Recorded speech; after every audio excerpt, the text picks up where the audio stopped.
É, paz e bem, noviço Roberto aqui, sejam todos bem-vindos no meu canal.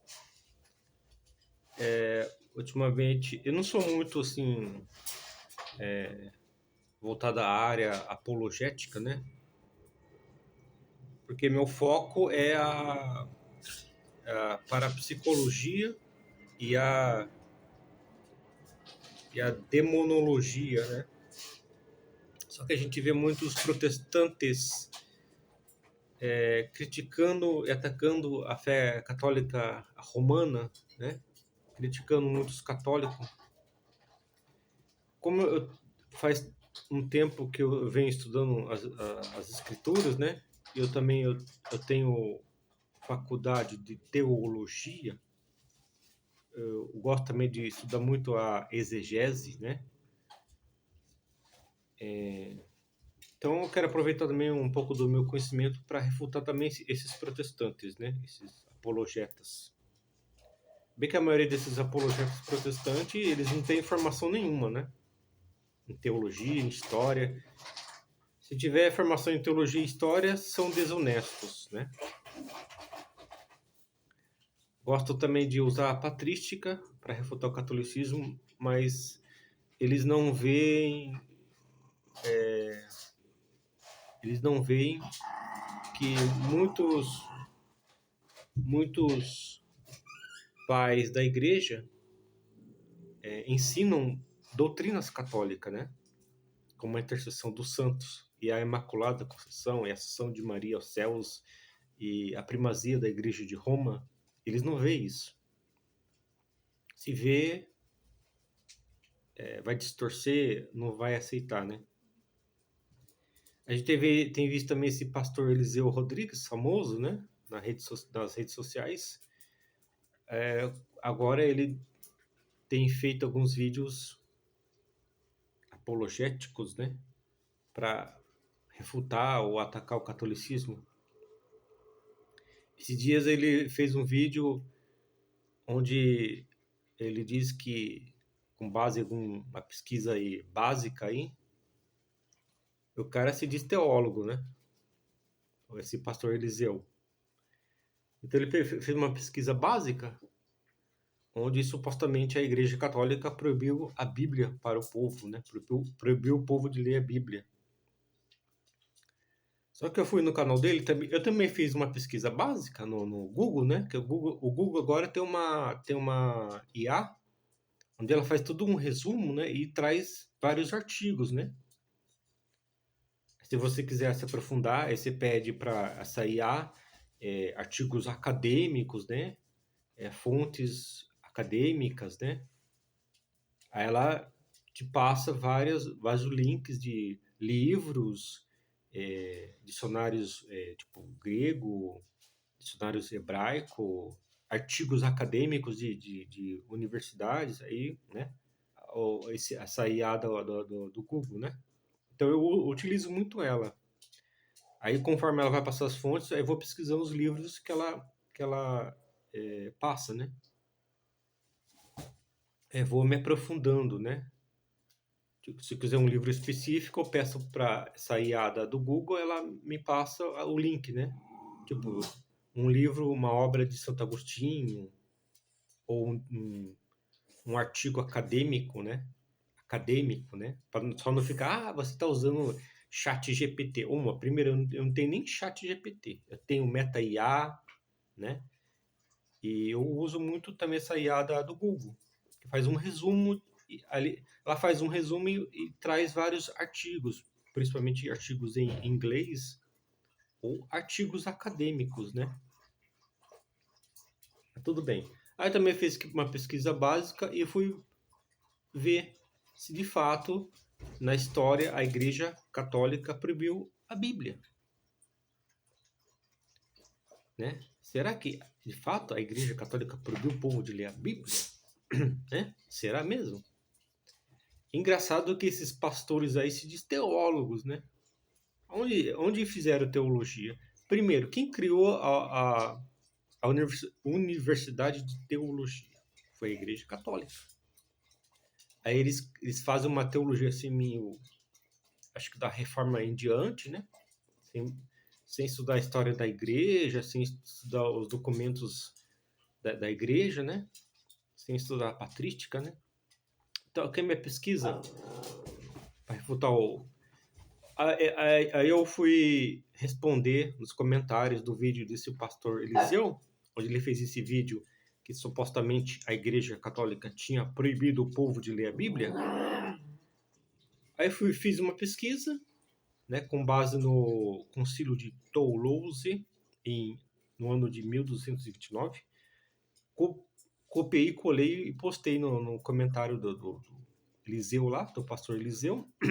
Hoje fui ver, apagou o vídeo. Deveria ter baixado o vídeo dele, né? Mesmo assim, eu vou fazer um vídeo refutando. Porque o cara se diz teólogo. Aprendeu errado e vai ensinar errado. Se nenhum católico for ali refutar ele, o vídeo vai ficar. Isso chama patota, né? Patota, sofismo. Sofismo protestante, né? Se eu não fosse lá postar, comentar no vídeo dele, o vídeo dele estaria ali. E se não nos protestantes errados e alguns católicos desavisados, né? Mesmo assim, eu vou fazer esse vídeo. Na minha base, na IA do Google, tem fontes, claro. Como o Concílio de Toulouse, né? Aí eu perguntei, a Igreja Católica proibiu a Bíblia em vernáculo, né? E traduções erradas no Concílio de Toulouse, mas a Bíblia, e as Bíblias em grego e alemão? Aí é que ela respondeu, o Concílio de Toulouse, 1229, focou na proibição de traduções da Bíblia para o vernáculo, línguas locais populares, por leigos, especialmente no contexto da luta contra heresias, como a dos albigenses, né? Que faziam traduções erradas da Bíblia, né? Então a igreja falou, ó, avisou os católicos, ó, cuidado com esses albigenses. Eles estão fazendo traduções erradas e interpretações erradas da Bíblia. A igreja falou, tome cuidado com essas traduções, não leia essas traduções. A igreja disse, né? Que usavam traduções imprecisas ou distorcidas para espalhar interpretações heréticas. Então, teve um motivo, né? A igreja, né?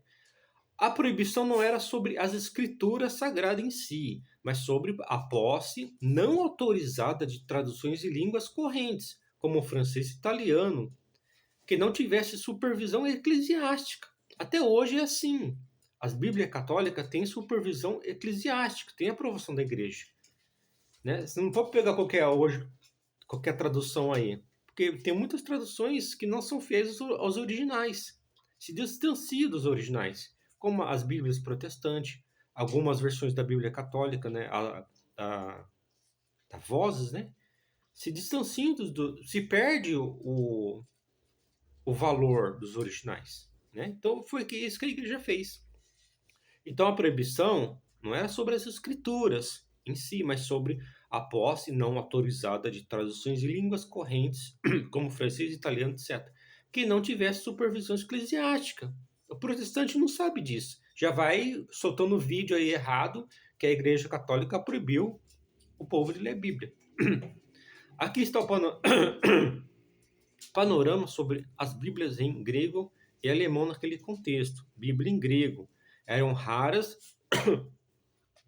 no Ocidente latino durante a Idade Média. No entanto, o grego era a língua oficial do Novo Testamento. O problema da igreja não era a língua original, grego, ou tradução oficial vulgata em latim, mas o potencial de interpretação errônea por leigos sem a devida instrução ou com traduções tendenciosas na língua popular. Bíblias em alemão. Antes da tradução de Lutero, século XVI, a Igreja Católica já contava com traduções alemãs. Ao contrário do mito, a Bíblia de Lutero não foi a primeira em alemão. Pelo menos 17 edições católicas alemãs na Bíblia foram publicadas antes da Bíblia de Lutero, em 1535. O Concílio de Toulouse visava principalmente versões não autorizadas ou manipuladas, não a tradução da fé em línguas locais per se, desde que aprovada pela hierarquia eclesiástica. O foco do concílio foi o controle das traduções vernáculas que eram utilizadas para divulgar ensinamentos considerados heréticos às escrituras em línguas litúrgicas, latim e grego, ou traduções autorizadas, continuaram a existir. Tecnicamente, não havia uma proibição universal que impedisse um leigo de ler a Vulgata em latim. Mas na prática, o acesso era extremamente restrito por barreiras sociais, educacionais e econômicas. Aqui estão os pontos principais para entender essa dinâmica. Barreira linguística. O latim, embora fosse a língua da igreja e da elite intelectual, deixou de ser língua falada pelo povo. O homem comum, por volta do século VIII, para a imensa maioria da população medieval, a Vulgata era incompreensível sem estudo formal. O protestante não sabe disso, né? Analfabetismo e custo. A maioria da população era analfabeta. Aí eu me pergunto, a igreja proibiu o povo de ler a Bíblia. Como o povo ia ler a Bíblia se era analfabeta? Por inspiração divina? Pelo amor de Deus, né? A maioria da população era analfabeta, até mesmo em suas línguas locais. Além disso, antes da invenção da imprensa por Gutenberg, século XV, as Bíblias eram manuscritas em pergaminho, o que as tornava objetos de luxo, caríssimo, acessíveis apenas aos nobres, mosteiros e universidades. Mesmo com a tradução de Lutero, isso também era realidade. Lutero espalhou a Bíblia para todo mundo ler. Para os ricos, para quem sabia ler e escrever, não para os pobres. Grande coisa que a reforma fez, né? O papel do clero. A igreja medieval via a si mesmo como a única intérprete autorizada das escrituras. O povo recebia o conteúdo bíblico de forma mediada, através dos sermões dos padres, das artes nas catedrais, vitrais e esculturas, chamada de Bíblia dos pobres, e da liturgia da missa. O povo não ficava sem instrução bíblica. De outra forma, recebia a instrução bíblica, mas não ficava sem conhecimento bíblico. Exceções entre a nobreza, alguns leigos de alta classe social, nobres e cavaleiros instruídos, possuíam em língua vulgata ou livros de horas, devocionários, em latim sem impedimentos legais da igreja.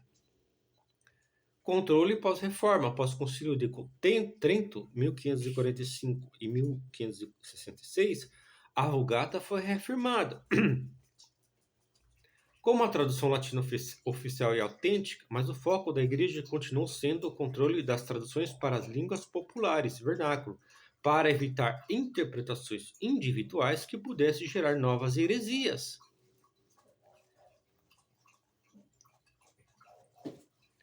Os leigos alfabetizados que tinham recursos para possuir uma Bíblia antes da Reforma Protestante utilizavam majoritariamente a Vulgata Latina. O povo não lia a Bíblia, né? No entanto, para aqueles que não dominavam o latim, existiam outras opções que variavam conforme a região e a época, né? Então, quem não dominava o latim tinha acesso a Bíblias em outras línguas. Vulgata Latina, tradução de São Jerônimo. Era a versão padrão e oficial da igreja no Ocidente, público. Nobres, instruídos, acadêmicos e cavaleiros que aprenderam latim como língua de cultura. Disponibilidade. Antes da imprensa, era copiada à mão em pergaminho, custando fortunas, o preço de uma propriedade rural, em alguns casos, né? Traduções até hoje. Se você não tem dinheiro para comprar uma Bíblia de R$ 20, você não tem acesso à Bíblia. A Bíblia, né? Se você não ganhar uma Bíblia, você não tem acesso à Bíblia. Não é tão diferente. Traduções vernáculas autorizadas. Pré-Lútero. Diferente da crença popular, a igreja permitia traduções para línguas locais, desde que revisadas pelo clero para evitar erros doutrinários. Ou você era católico ou não era católico. Simples assim. Bíblias em alemães. Pelo menos 18 edições completas da Bíblia em alemão, como a Bíblia de Mettelin, de 1466, foram impressas antes de Martinho Lutero nascer. Então é mito dizer que Lutero fez o povo ter acesso às escrituras. Oh, se não fosse Lutero, ninguém teria acesso às escrituras. Ah, é mentira. Antes de Lutero sair da mãe dele, já existia Bíblias católicas em alemão. Bíblias em outras línguas. Existia versões em italiano, Bíblia de Malherbe, 1471, francês e catalão devidamente autorizada para o uso de leigos nobres ou burgueses ricos. Traduções não autorizadas, clandestinas. Grupo considerado herético pela igreja produzia suas próprias versões para a pregação popular. Parece que o protestante está a favor de heresia, de grupos heréticos, mas não está a favor da igreja católica, né? Protestantes, né? Bíblia de Wycliffe, inglês, traduzida no século XV, foi proibida pela igreja por conter prefácios e notas que desafiavam a autoridade papal, sendo distribuída ilegalmente pelos seguidores de João Wycliffe. Versões valdenses, traduções para o provençal e dialetos italianos usados por movimentos dissidentes. Livros de horas e saltérios. Para o leigo médio que sabia ler, mas não tinha dinheiro para uma Bíblia completa, os textos mais comuns eram livros de horas, coletâneas, esses já eram autorizados, né? Coletâneas de orações, salmos e trechos dos evangelhos em latim ou vernáculo frequentemente ricamente ilustrados. Então, a igreja tinha essa outra... o povo, né, tinha essa outra oportunidade de ter acesso às escrituras, como os salmos e trechos dos evangelhos. Então, o povo não ficava sem instrução bíblica. Saltérios, né? Saltério, o livro dos Salmos, apenas o livro dos Salmos usado para devoção privada e alfabetização, né? Então a questão é o protestante estudar. O cara diz que fez teologia, mas aí faz vídeo refutando ou criticando o catolicismo, sem estudar a história, né? A questão é que o protestante não estuda a história, né? É complicado, né? Esse povo aprende errado e vai ensinar errado, né? Então aí é a história que eu acabei de mostrar. Que a igreja não proibiu as escrituras para o povo, o acesso às escrituras, né? Como eu expliquei, né? Como eu expliquei aí. O povo tinha, sim, formação bíblica, né? De uma certa forma, mas tinha, né? E alguns que podiam ler e ter dinheiro para comprar tinham acesso à Bíblia inteira, né? Os que eram pobres ou analfabetos, semi-analfabetizados, né? Porque o povo preferia mais trabalhar na roça do que estudar. A Igreja Católica se oferecia escolas para a alfabetização do povo. Só que o povo negava, não quero estudar não. Eu prefiro trabalhar na minha rocinha, né? Aí quem vai ser o vilão da história? É a Igreja Católica, né? Até o próximo vídeo.